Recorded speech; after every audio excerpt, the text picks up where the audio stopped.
Located at 105 Broad Street is one of our favorite wine shops, Brits.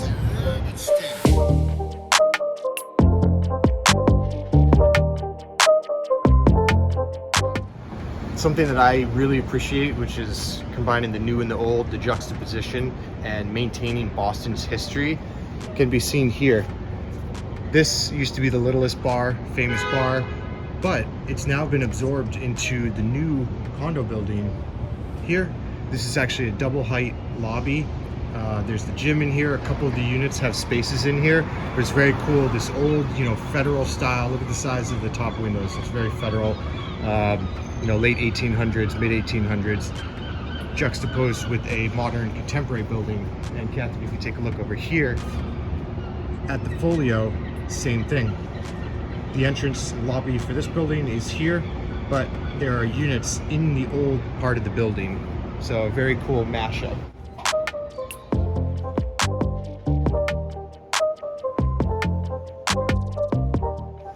So we're headed into a really cool cafe that has some special treats, located right off of Broad Street in the Hilton. Coming from the outside or the lobby, check this out.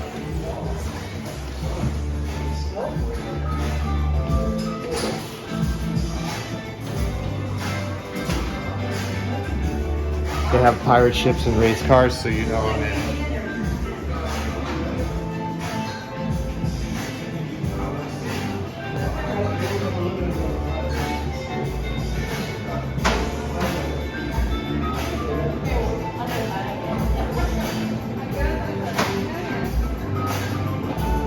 So we're currently in Tradesman, which is a cafe, lounge. It has a bar that opens up in the afternoon and the evening, but they typically, and it looks like they're low, typically have a whole variety of croissants. These are the Three Musketeer croissant.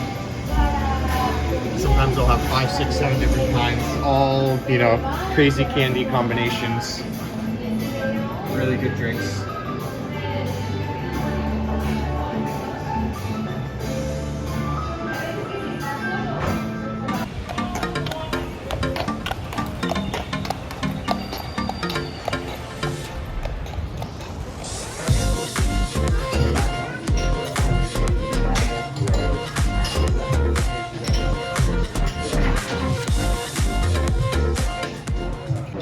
And of course, you can't stop by downtown Financial District without stopping by Mr. Dooley's for a pint of Guinness.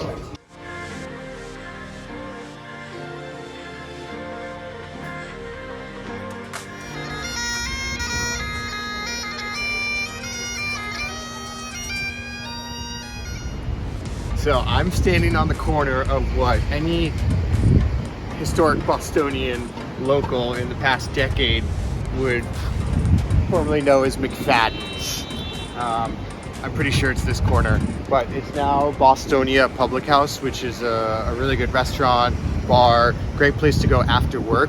But McFadden's, everybody will remember for their happy hour that everybody used to win. You'd get a band. Boston doesn't allow happy hours, so it was their way to get away with discounting alcohol. They would have somebody win, and one of our friends in our group always used to win every time, so we'd always end up here for like the $2, $3 beers and like the small things, and it was just that's like a classic Boston McFadden's. No longer, but Bostonia Public House, good stuff.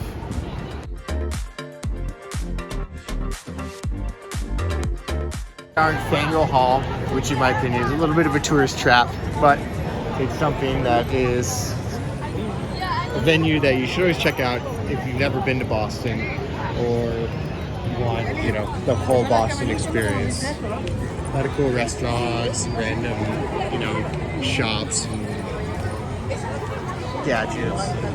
Quincy Market is the building right here, and you can walk all in Quincy Market, and they basically have food vendors lining the whole building.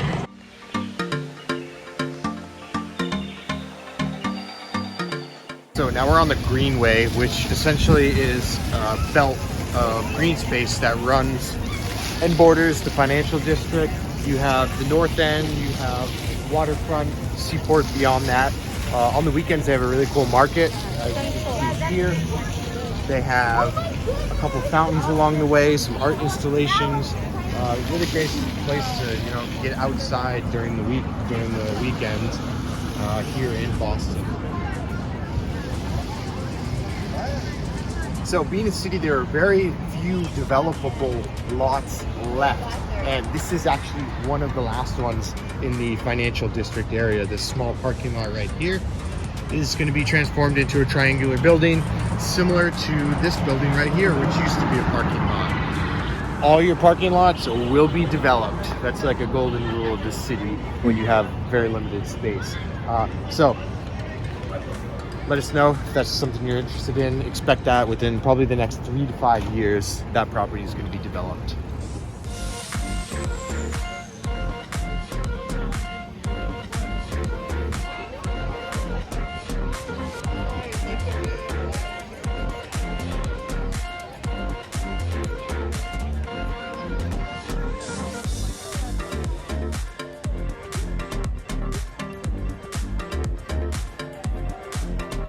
No Greenway would be complete without a beer garden. And Trillium has a beer garden right at the edge of the financial district on the Greenway.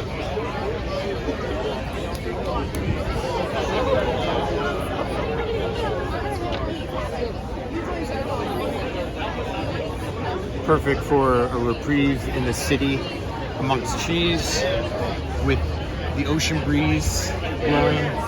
You can hear seagulls, you can hear boats. We're right next to, technically the other side of the street is the waterfront. The ocean, this is like Boston. Boston beer garden. For a clean cut, right at the bottom of Folio, it's Marvelous Barber Lounge.